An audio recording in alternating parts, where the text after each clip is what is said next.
Good morning, everybody. Hope everybody is doing well today. I guaranteed David at least 3 people would show up for this event, so we're doing a little bit better than that. But I'm very excited to have David and his team here to share news from the hospital and the healthcare system. Thank you all for taking time out of your days to come be with us here at Scotia Village. I know the people that are from here, but there is a pretty good shared history with the hospital in Scotia Village. The hospital, the old hospital, used to be near the Laurinburg Presbyterian Church over there off of Church Street, but they closed that down in favor of building the new one that they're currently in. They had that building sitting there, and one of the ideas for how to use it, I'm looking at Mr. Poteet, was when maybe we can make a retirement community out of this old hospital. That was kind of where the idea of this retirement community in Scotland County came from. But they decided that the building was not suitable for what they wanted to do with a retirement community. And then the conversation kept going, and Scotia Village was founded out of that. And I think also the new hospital is built on previous St. Andrews land as well. So, and Scotia Village is also built on land that was owned by St. Andrews previously. So there's a lot of shared history between the system and Scotia Village. And I'm going to let David introduce his team and himself, but I do want to say that having the hospital here is a huge asset for our community, for sure. You hear in the news a lot about rural hospitals closing all over. I mean, we've got a great example down in Marlborough County of their hospital closing. But our hospital is not only here, but it's also growing and thriving. So we're very excited to have the hospital here today to talk with us.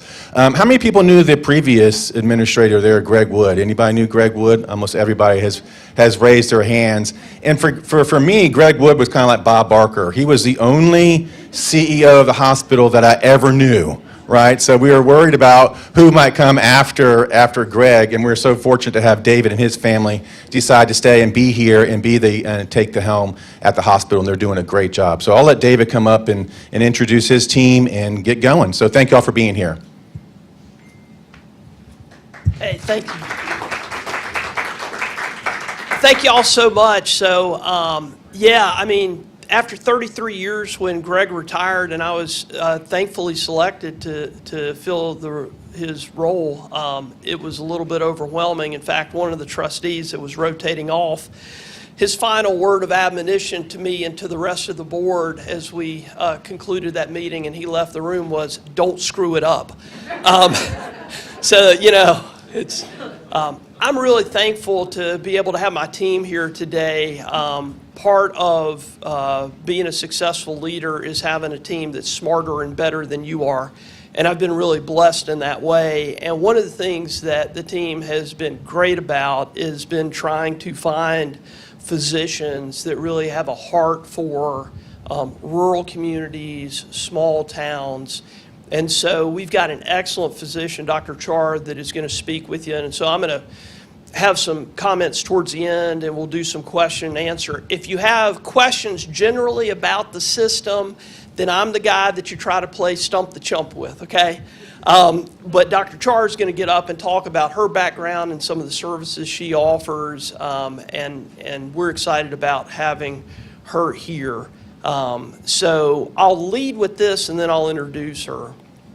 One of the things that I cite over and over again when I have a chance to talk with people is this. The number one predictor for somebody's health status is not their level of education. It is not their median household income, and it is not their ethnicity. Although all 3 of those things do have a predictive impact about how healthy somebody is. So typically people with higher levels of education live longer, have higher quality of life. Typically folks that have higher median household incomes the same way. And then because of historic prejudice and racism, there's been a lot of barriers created for folks to be able to get the health care they need. And so ethnicity is also a predictor. But the most predictive variable for how healthy somebody is their zip code. If you are, let's just say, for example, you're a African American woman with a college degree living in Scotland County, you can expect on average that you will live 7 years less than somebody that is an African American woman, same age, same educational attainment, living in Mecklenburg County. And that is really a function of how, over time, we've not had the resources available in rural areas that have been invested in urban areas. And so part of the work we do, and part of the reason it's so important for us to recruit really excellent physicians and additional support staff, is because we want to turn that around. We don't think that if you choose to live in a rural area of the state or a small town area of the state here in Scotland County or over in western Robinson County or down in Marlborough County, we don't believe that you should have worse outcomes. And so I know that the work that Alan and the team here are doing is excellent. They have the same level of commitment. A couple of years ago, when I worked with a different system, we were trying to find a good CCRC to come and look at, to copy ideas from. We came here and met with him and his team. But all that being said, I want to introduce Dr. Char. Now, is somebody going to give the big introduction before you come up? Or you it?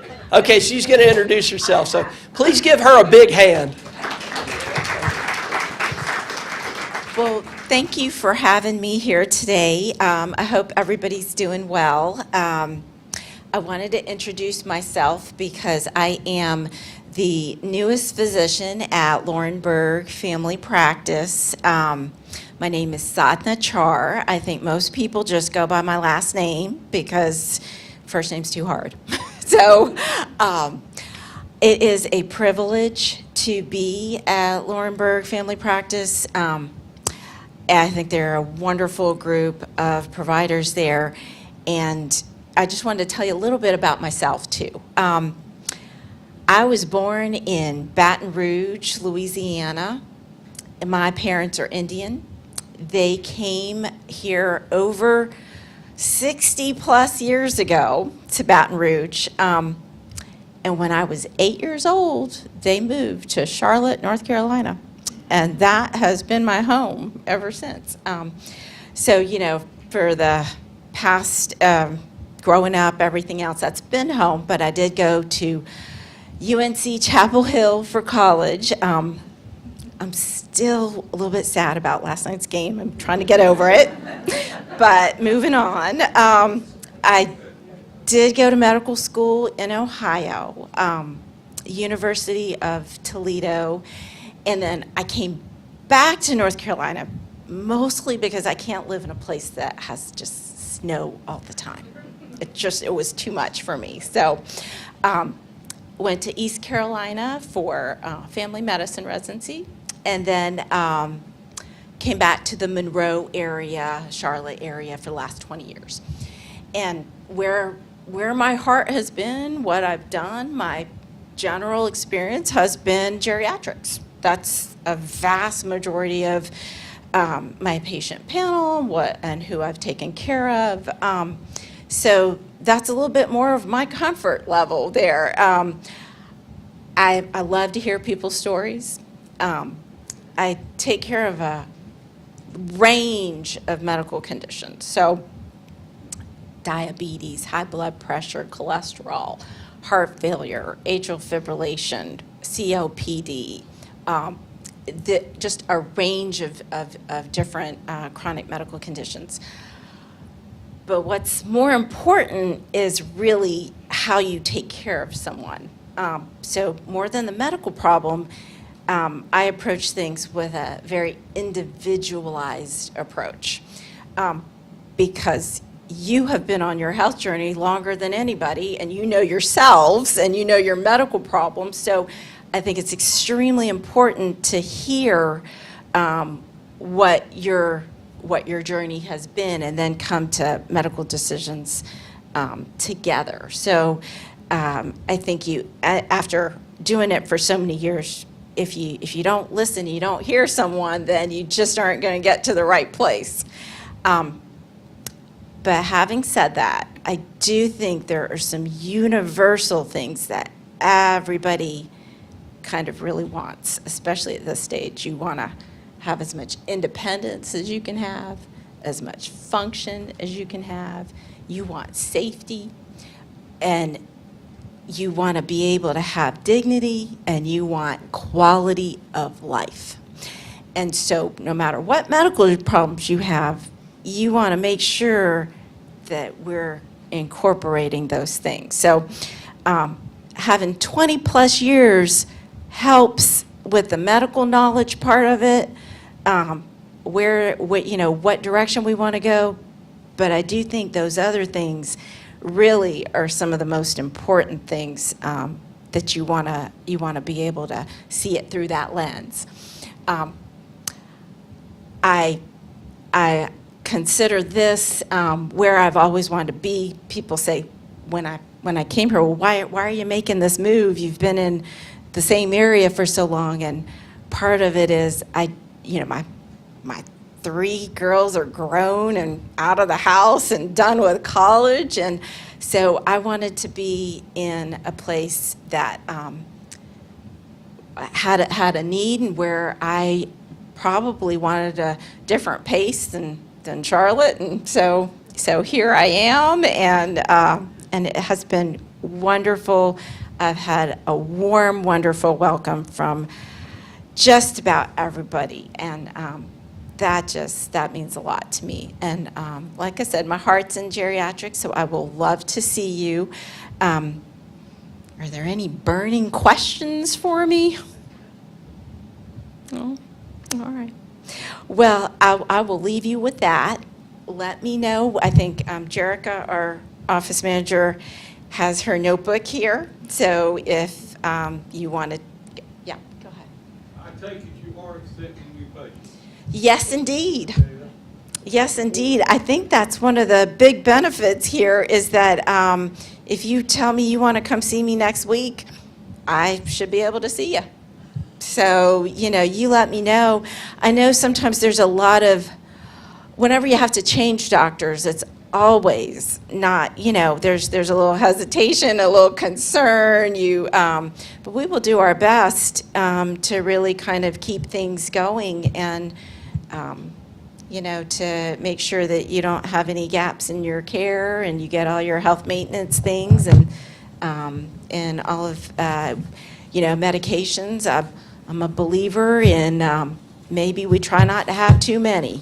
Okay, we need some, but try to make sure that that's not too many medicines on your list. So, any other questions? Mm-hmm. Are you the only physician in that facility that's geriatrics? That's actually not at all. In fact, that's part of the wonderful part of our practice is we have a diverse kind of group there, and Dr. Harris, who's been there for a very long time, and Dr. Laporte sees a lot of older patients. I'm not the only one, and I know our other providers also see older patients. So, yes, these are wonderful questions. So. Anything else? No? All right. Well, I will love to see you, and you let us know if there's anything we can do, and if you ever want me to come back and talk about something in particular, or medical problem, or an issue, I'm happy to come give a talk as well. I'll have something prepared for you. All right. Well, thank you. Okay, so no more questions for real? There's not something you're thinking? So Dr. Char is at Laurinburg Family Practice. That is the group of physicians that used to be at Harris Family Practice. You'll remember, some of y'all, Dr. Harris was the first physician that ever reached out and asked to become employed by the hospital system. And I think, quite honestly, he's happy now not to have his name on the building, because anytime there's an issue with parking or whatever, they don't call him, right? They're calling us. It's in what used to be the old drugstore building. We took and converted that and renovated it. And if if you're somebody that likes to sort of kick the tires before you make a commitment, come over. We would love to give you a tour. Some of you I know got to come out when we did the grand opening, but we worked really hard, the design team, Shannon Jones, the physicians in the practice, and Jerica, to make that a space that would be easy to get in and out of and helpful. We've got the drive-through pharmacy for folks to be able to do that. So if there's any questions that come up with your physician and the pharmacist, you can handle them right there. And we've seen lots of good patient volumes through there. Dr. Laporte that Dr. Char mentioned said, this is the testimonial. My father-in-law is 86. He lives in Whiteville, North Carolina. And I've got a sister-in-law that works for that hospital system. But Ed's a farmer. He owned the John Deere dealership. And Ed was never somebody that liked to live by rules. And so as he's dealt now with his blood sugars up and down and diabetes, he was the one that would keep the Mountain Dew and the pack of crackers in the cab of the truck, and would sneak out there and eat them, and then his blood sugar would go up and down. And so Dr. Laporte has been taking care of my father-in-law now for the past year, and his blood sugars are well maintained. And Dr. Laporte spends a lot of time, and he just happened to be there before Dr. Char got there, so she'll give you the same sort of TLC. Dr. Harris, many of y'all know, has been there forever. And we've got some really good physician assistants and nurse practitioners. Any of y'all that know Paul Brooks that's around here, so his son Luke and his new wife have come back to this area. And so, not only is it we're trying to recruit folks that are from outside to come back and to help care for our folks, but it's also taking the people that are raised here, that go away for training, and how do we get them back. Let me give you a couple updates about some of the different building projects. I know sometimes if you're driving around and get to see some of those, there's questions. And I'm trying to do it in order of geography from where we are. So if you come back to the main intersection with South Main and Lockwood, and you drive down that way, you'll see that there's a pretty large building that's being built. That is going to be the new Scotland Surgical and GI specialty practice. So some of y'all may have seen Dr. Lanuti and Dr. Parks and Dr. Saloom. They have lots of patients. They have a lot of physicians and APPs that are in this current space, and it's crowded.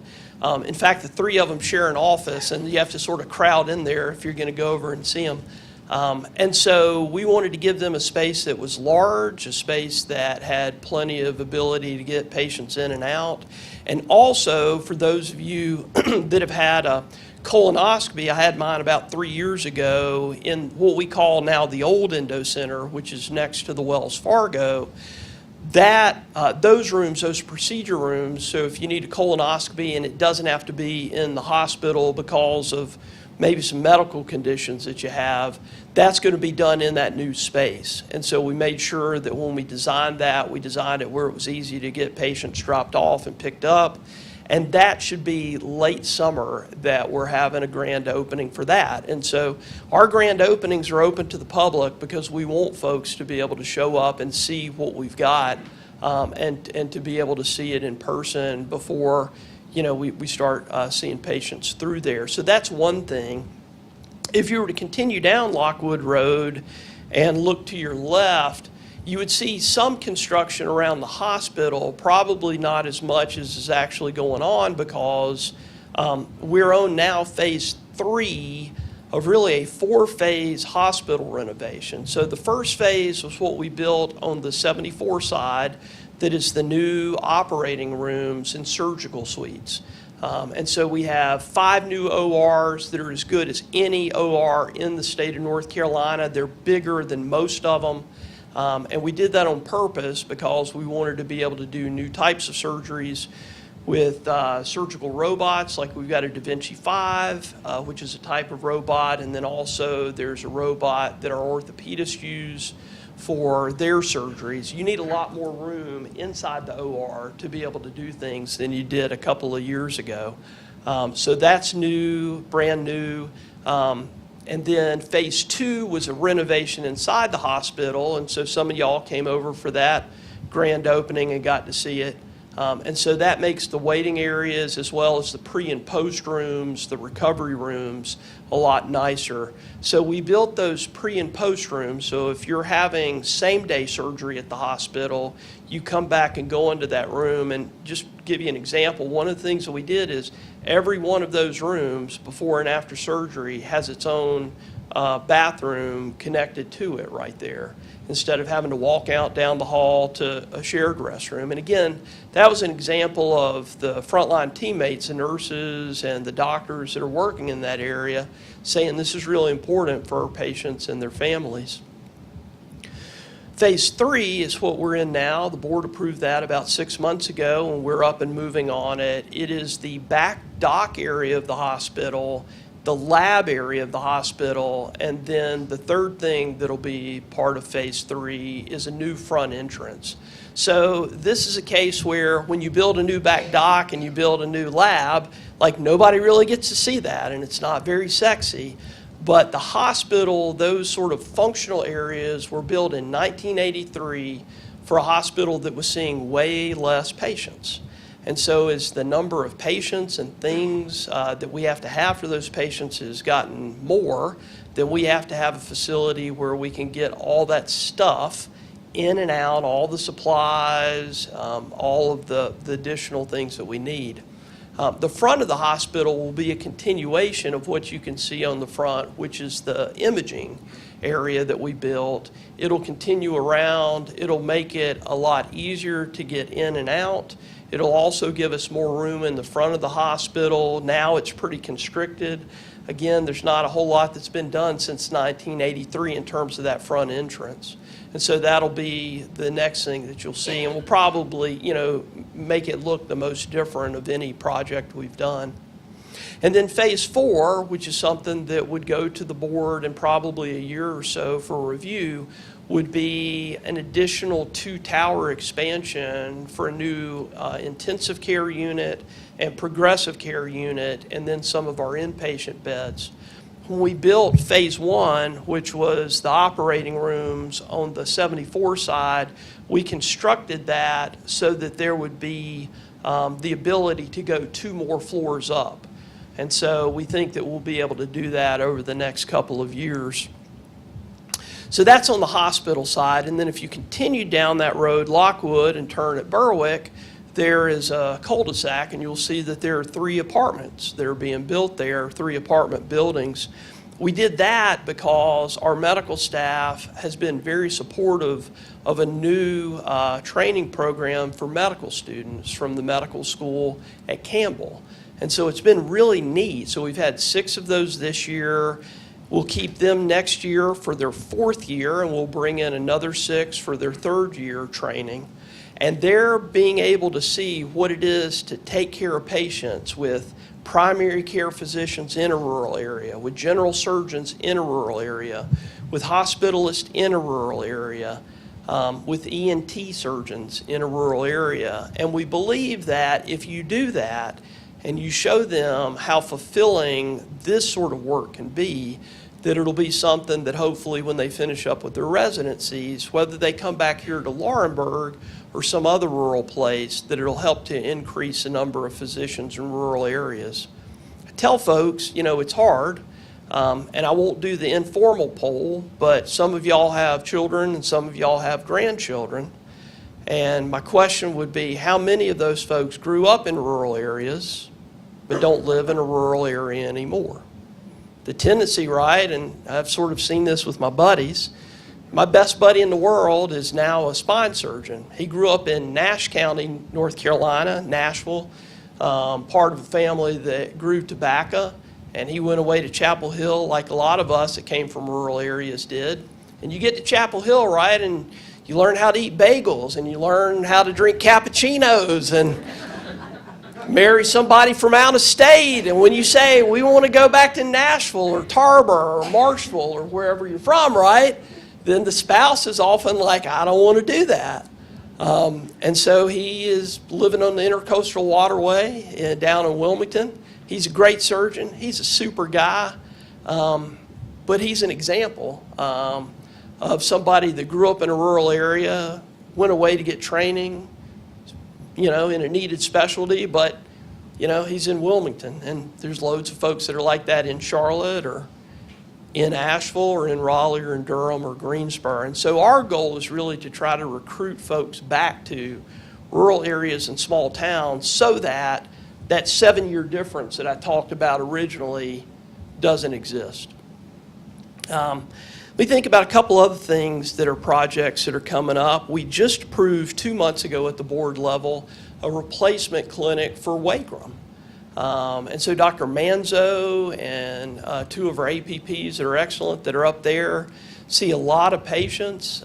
They do an important service caring for that part of the county. But that facility was just one that wasn't sort of up to par with the rest of the clinics that we have. And so it was important to us that we do that. And we're also building that building so that they will be able to have a drive-through pharmacy and an urgent care. And so in the short term, it's a good thing for that community. In the long term, a couple of decades down the road, we wonder, will folks that are now currently moving out from Fayetteville, right, and sort of moving this way, will they move into that area too? But we want to be ready for that. There's probably a couple other projects that we're doing that I'm forgetting about. But let me, yes, ma'am. Tell them about the daycare. I think. Oh, yeah. So one of the things that we heard, we do an employee engagement survey every year, and one of the things that we heard from that, and then we also do town halls, which is a little like this. We do that every 6 months in the fall and in the spring at our practices and at the hospital and out into the different communities we're in. And what we heard was that a lot of our predominantly nurses had a hard time with childcare because, they typically work a 7 a.m. to a 7 p.m. shift. They do that 3 days a week, so it's 3 12s. But that means that you're having to drop your child off really early and having to pick them up late. And so we had heard from several folks, we really need to think about childcare. And so we emptied the building on campus there right beside the hospital that was our education building, and we moved those folks to the back of Dr. Harris's old practice building when we moved them to the new renovated space. And so now we have an on-site daycare that operates from 6:30 a.m. to 7:30 p.m. That has a discounted rate. It is a 5-star, which you don't even have to know much about childcare to know, like, okay, 5 stars is the best, right? And it goes down from there. It's a 5-star company that we've contracted with that has several other daycares here in the area. And that was really a way to try to be more competitive. So we have to pay at the top of the market to recruit people to come to rural areas, whether it's nurses or physicians. We also have to offer more flexibility and more amenities sometimes than other places do. And so that was one way of doing that. It's not just parents. If you're a grandparent and you work for us, then you can get your grandkids into that area. And depending, I've got to check back in on it, depending on how full it is, there was always the opportunity to open it up to other folks in the community as well. Thank you, Nancy. Yes, ma'am. How much traveling staff are you using? Yeah. So for the nurses, I think we've only got about 15 traveling nurses now. We do have some contract staff for physical therapy and occupational therapy and imaging. The nursing work has been a real success story. When I came here in 2019, we were having a hard time filling, trying to get 20 new nurses for an incoming nurse residency class. when nurses graduate, we put them into a one-year nurse residency program, sort of on-the-job training to make sure that they're up to speed and have the skills that they need. And we would never, hardly ever fill the number. And what we realized, I'll tell you the story about it. I was over at Pembroke. We'd gone there to the practice at Pembroke, and Paul Brooks was with me. We had stopped in and we're eating there at Jersey Mike's that Ron Gibson owns. So if y'all are over in Pembroke, go eat Jersey Mike's there too. And there were a group of UNCP nursing students, and they had on their uniforms, which is how I knew. And I asked them, you know, hey, are y'all getting ready to graduate? Where are you going to go work? And they said, we're going down to McLeod. And I said, why? And they said, well, they're paying $1 more than everybody else. And so I realized, look, you can pay $29 an hour, which at that time was what we were paying, and you can get the second choice of everybody's second choice. Or you can pay $31 an hour at that time, and now you're the one paying the most, and you get your pick of the litter. And what I would tell you is that over 2 years, as we adjusted those salaries and really put in some good programs for tuition assistance, we had, I think it was like 102 applicants last year for 25 spots. And you want to know something crazy, and I'll tell you, I'll explain in a second why we've still got some travelers, but now the problem is that from our own internal scholarship and tuition assistance programs, we have more than 25 folks this year that are going to be graduating with their RN degree. And so we've actually had to sort of create a pool of nurses for positions that we don't have, because we know over the span of a year we'll have folks that leave, go somewhere else. The reason we have a couple of travelers, about 15, is there are some positions that are really hard to recruit for. So we opened up a second shift OR schedule, and to get OR nurses that are experienced, that are willing to work that second shift, you know, we've got the positions posted and we'll fill them when we can, but in the short term, we needed that to support our physicians. And then there's some other sort of specialty positions that we have to have people in.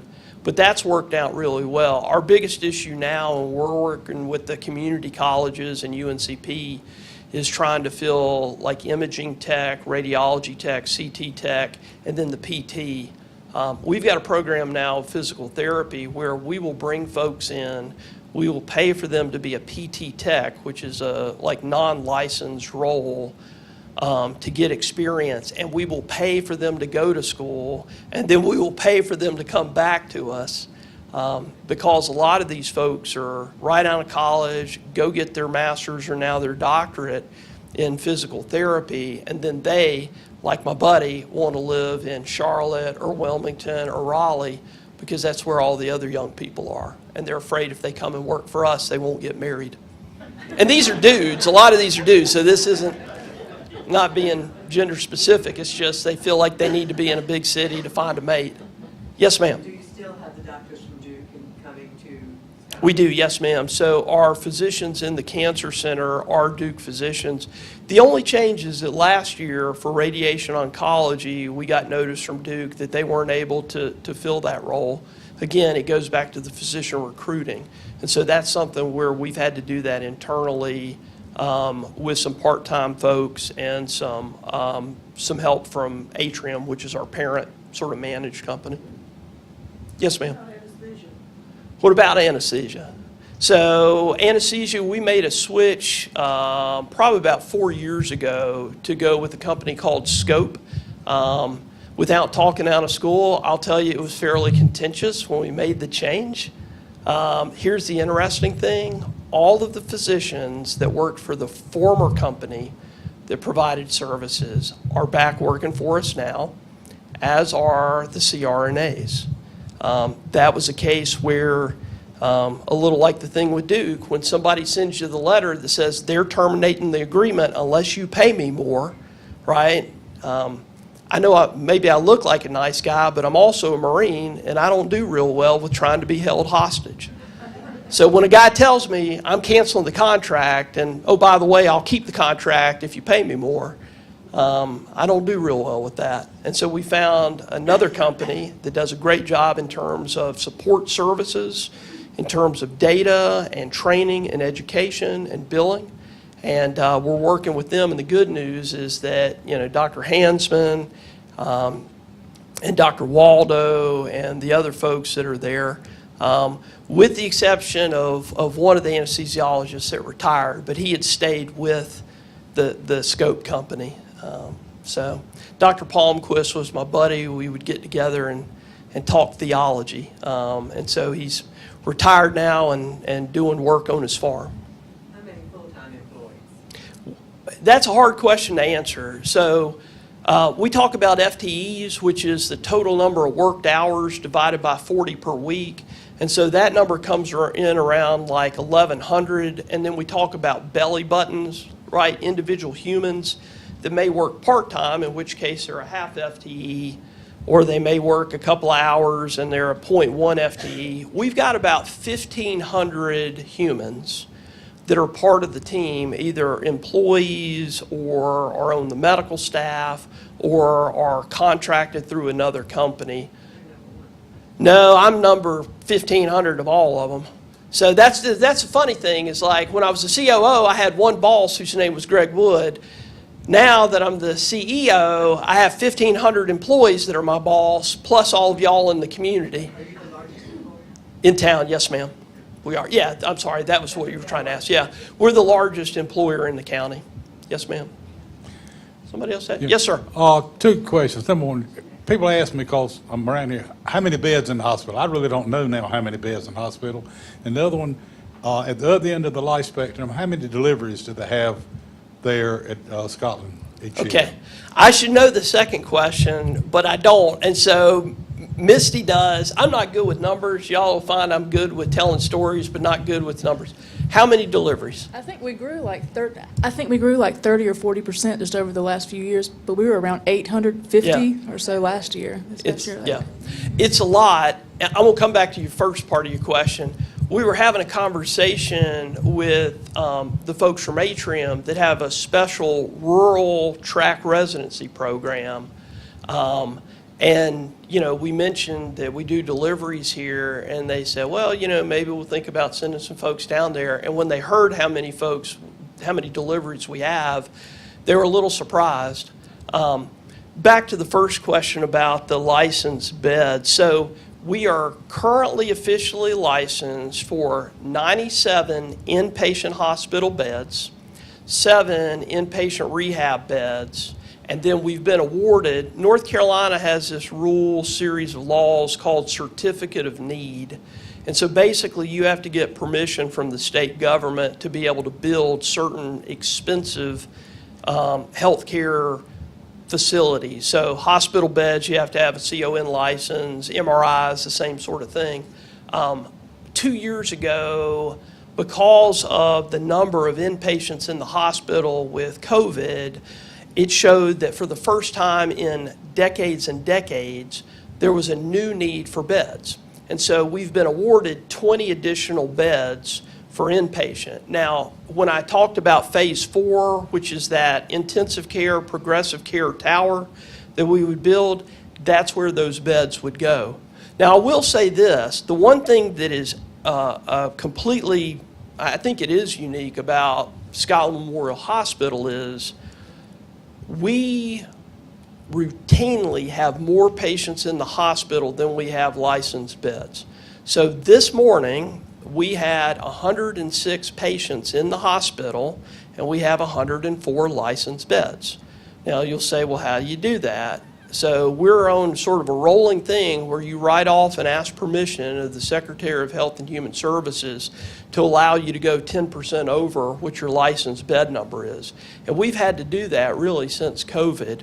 Most other hospitals, all the hospitals I've worked at, they routinely have a census, that is people in the hospital, half of what their licensed beds are. So when I was up in Morganton, we had 312 beds between 2 facilities, and we usually ran about 130 for a census. This is the only hospital I've ever been in where the census routinely runs up at 90% or 100% of the number of licensed beds. Those two hospitals still in business? Yes. They merged, so it's Valdez and Grace are the names of them. And so they're still in business. But it's been weird because, and this is probably more history than y'all want, but I'm a history nerd. In 1946, the Hill-Burton Act, which was a federal piece of legislation, passed. One of the things that World War II taught us was we had a really poor public health system. This is something that most people don't know, but the reason there was so much emphasis on public health in the 50s and 60s was when we needed to create a military force of young men in 1940 and 41, there were a lot of people that were not healthy enough to go into the Army.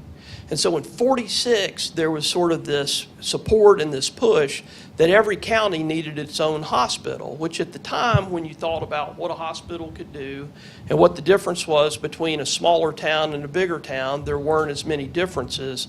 And so it sort of made sense then. But over time, as things have moved to more outpatient, then we haven't needed all those beds in most places. Right, so in the old days, for those of y'all that are delivered children, ladies, how long did you stay in the hospital? 2, 3 days, right? Now it's pretty quick. I mean, when we even had some complications with our kids, but even with that, I mean, it was only 1 or 2 days before you were able to get out and go home. A lot of the surgeries that we routinely do now, same day, used to be in the hospital for a gallbladder or an appendix being taken out 3 or 4 days inpatient. And so overall, we've not needed the number of hospital beds that we previously had, but we really are the rarity in that we have more patients in the hospital now than we have in the past. You have really become a regional hospital, even though you're not classified on it, because you've got a portion of that county coming here, you've got all of that county. Yes, ma'am. So really the northern half of Marlborough County and the western part of Robeson County, if you look at where our discharges come from, the patients we see, it's not a complete 1/3, 1/3, 1/3, but it's a lot better than you would think. So, yes, ma'am. I'd like to comment that I love the portal system. The My Scotland Health, where you can go online and see your results? Yes. Good. Thank you for that feedback. You get more explanation that way. You can see your results. Now, I will tell you, and this is just me being honest, one of the things that has made it complicated, so she's talking about it's the Epic medical chart system where you can go online. One thing that has been difficult, and this has been a burden on our physicians, is that people use that system the same way that they use this phone. And so they'll text, right? Which is fine if you're the person doing the texting, right? But sometimes our physicians are getting their My Chart blown up like crazy, and they're already trying to see patients. So, technology is a blessing and a curse, and so we're trying to figure out how do we give you, the patient, access to your information, but how do we also make it something so there's a livable quality of life for the physicians? In the old days, physicians sometimes would come to your house, right? But to take that analogy and twist it a little bit, but imagine now that virtually the physician is in their house and the patients are just storming through the door, right? Hey, can you look at this? That cough is still going on. So there's been a balance here, and we're trying to get this figured out. But I'm glad you're using it, and I'm glad that y'all appreciate it. Yes, sir. David, I know, but I think these folks might be interested. Your resume is pretty impressive. But would you, I know it's hard for you, to share with them your educational background, your military background, your qualifications to be the CEO of this 106-bed? Sure. Okay. Well, it always starts like this. I'm a failed medical school applicant.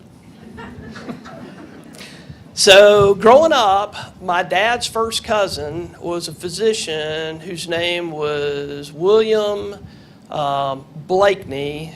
His nickname was Bick. Because of the difference in ages of my grandmother's siblings, Bick was only a couple years younger than my grandmother, and so he was sort of farther along. But Bick Blakeney was the only primary care physician, family physician in Pageland, South Carolina.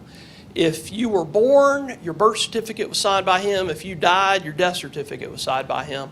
And as I was growing up, Bick was really sort of this mythical figure. He's a guy that had been an engineer at Clemson, and then he had gone on to UNC to get his medical degree when his father-in-law, who was Dr. Griggs, retired, and they needed somebody to take care of the town. So the guy who had been an engineer goes back to school to be a doctor to take care of Pageland, South Carolina. And, in my mind, I thought, well, this will be great. I can continue on this tradition, and I can be at Pageland, and I'll be the doctor there. And then I was very fortunate. I won the Moorhead Scholarship, went to UNC there, and got to college and realized I'm not really good at science. And so after, getting B minuses and C's in organic chemistry, it didn't feel bad, but then there were people like my buddy that was getting A's, and so I tried a couple of years to go to medical school, and it was one of those years where I'd applied, I hadn't gotten in, and I was working as a patient transporter, which in the old days they called an orderly, in Monroe. I was pushing patients around, and so you can appreciate somebody that's got a 4-year degree that had gotten this, well-known scholarship, and now after college I'm back and living with mom and dad and pushing patients around in the hospital. And God bless one of the radiologists in the department that I was based out of that said, you ought to talk to this guy Charlie Furr. And I said, who is he? And she said, well, he's a hospital administrator. And so I talked to him, and he had a similar story.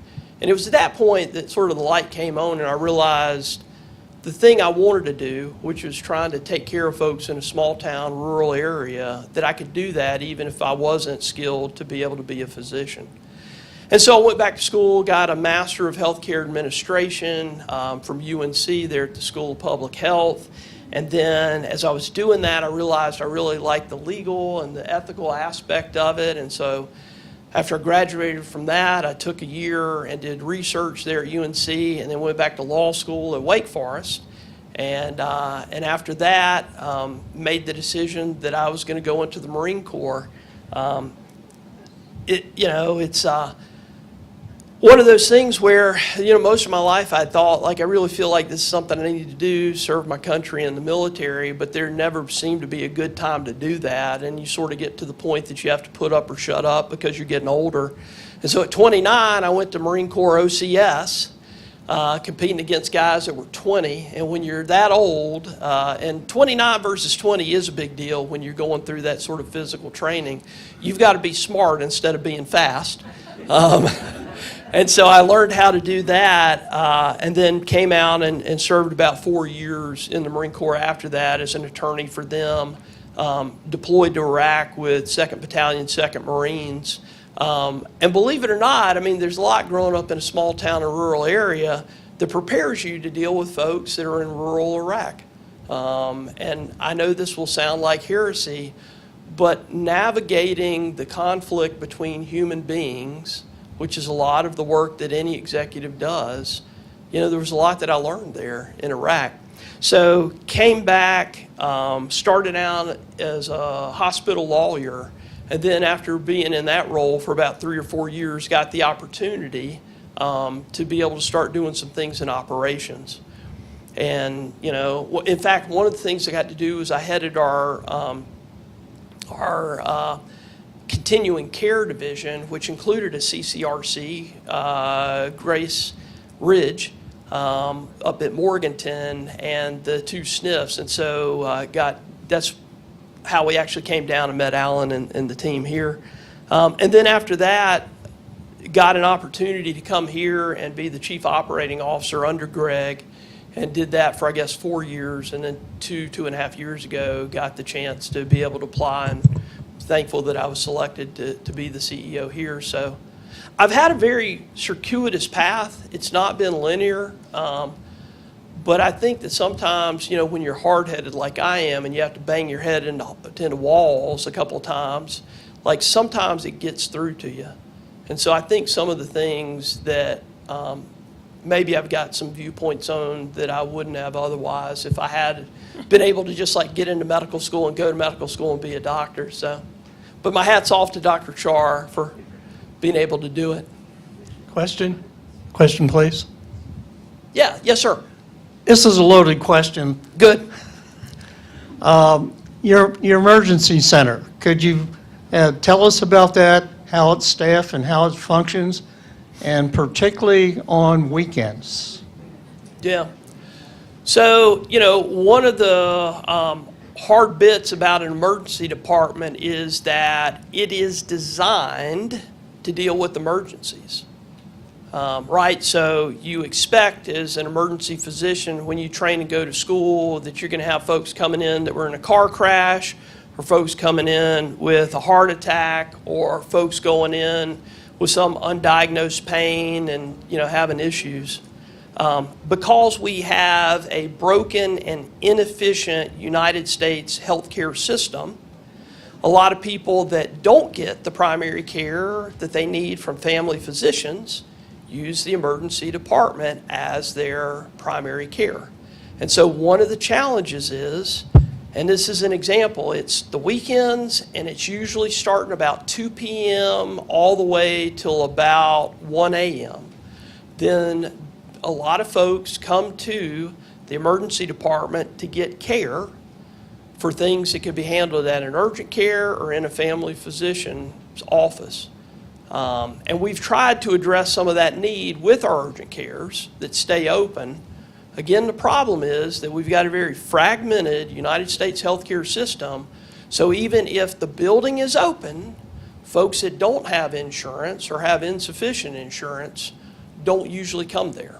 One of the reasons we opened the urgent care on the campus that the hospital is on is we thought, gosh, this will be great. Folks that can go to urgent care instead of having to go to an emergency department can go to urgent care, and then that way the emergency department is only for those people that are having true emergencies. But that just hasn't been the case. And so what happens is we've got physicians that staff it, we have physician assistants that staff it, we have nurses, we have a CT machine that is there right off of the emergency department to try to make things quick. But like with any other system or process, when you have a lot of people that are crowding into the Wendy's checkout at the same time, right, then it backs up. And so that's based on the fact you said you had a loaded question. So, you know, what I would tell you is there are times, particularly in the winter when respiratory infections are worse, that we sometimes have people waiting way longer than we want them to, right? And when we don't want them to. And so we've done some things. So we opened up what's called a clinical decision unit. That's 8 additional beds off of the emergency department so that if we have a patient that is in the ED but doesn't have an emergency and doesn't yet need to go upstairs but needs to be held for like 12 hours or so to keep and observe them, we now have 8 additional beds that we put them in. We also have a fast track area for minor emergencies. But again, the problem is that it tends to be sort of indiscriminate when folks come in. So what's your follow-up? Just over a year ago, my wife was admitted having a hemorrhagic stroke. The experience was horrific. And I can talk to you offline about it. But other than that, our experiences with the hospital were great. But that really blew my mind. And I don't know if it ever any information ever got to, this was April of last year. But it was worse than horrific, I'll tell you. Yeah, I'd like to talk to you about that. And I'm Okay. sorry that y'all had such a poor experience. We don't want anybody to have a bad experience with us. That is an area that we've worked on. So the Joint Commission is the accrediting body that comes in and looks under the hood and makes sure that we're doing things right. And in addition to the normal credentialing they do, you can volunteer to be inspected for other things. And so a couple of months ago, one of the things that we had purposely worked on, and we are now Joint Commission primary stroke accredited, to handle things like that. So I'm sorry that y'all had that experience and it was before we had done that work. We don't want anybody to have a bad experience. I've got cards and some of y'all have pens, but write this number down. 910, that's an old cell phone number from when we lived in Winston. 910 414 3117.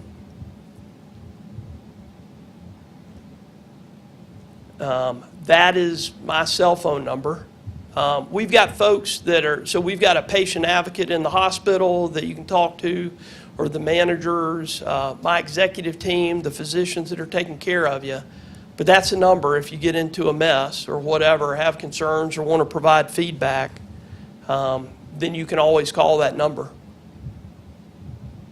Sorry, Misty. Last four of those, would you say that? Yes, I'm sorry, 3117. It's 336. Yeah, Missy's, it's not 910, it's 336 414 3117. My apologies. Yes, ma'am. Just to go to the opposite side of his experience, my sister had a stroke recently. And I was absolutely impressed with the she was. Good. I'm glad we've made some changes. I hate that we messed it up for you. Yes, sir. What's that number again? Yes, sir. So it is area code 336. Because I lived in Winston when I got it. So 336-414-3117. Yes, sir. I'll give you the card that's got the business number on it, but that's the one that lives in my pocket or by my bed all the time. David, Yes. over here. We run out of time? No, I'm sorry. I served for a number of years on the board at Harnett Health. Got a real good education in what was going on, especially during the pandemic. And worked closely with Campbell and with our residency program. And so when we came here, we were a little concerned about how it was going. I've had I'll use the word opportunity, to be involved with a number of your departments, your new surgical area, urology, a lot of them. And I've seen a very, very wonderful consistency on the physicians, the nurse practitioners, the nurses themselves, all the folks that I've dealt with. And I just want to say thank you, and that you all are really making some progress. Good, thanks. Thanks. We're not perfect. We don't always get it right, but I'll tell you this, like, we're committed when we get it wrong to making it better. We talk about the Scotland way. When Greg was here, we spent a couple of months really trying to figure out what is the special sauce, what can we do that's different and better than everybody else. And it was really that commitment, working at that time with Dr. Cheryl Davis, who was the CMO, that is what we can do that's different and better. I've probably kept y'all too long. It's right at 12. Any other questions or concerns? Yes, ma'am. Oh, we've got to do giveaways? Well, no, that's a great idea. We should do that next time for sure. Okay. But the question about the patient portal, we do have the cards with us, so we can help you if you are a patient of any practice, have been to our hospital, through any departments, whether it's imaging or urgent care, any of that good stuff. We do have the cards, and so nowadays we like to use QR codes, so we can help you with signing up. There are some other options of easier sign up, so please see us here at our table. We do have some giveaways back there, as well as some information about the Laurinburg Family Practice and a couple of other services that we have. We'd definitely like to come back and talk to you about some other services that we have and bring some other educational topics, so hopefully we can set that up for the future. But for the patient portal, if you do have any questions, we can help you with that and give you a card, so please stop by and see us on your way out. Thank you. Any other questions? Will y'all give Dr. Char another hand for joining this team?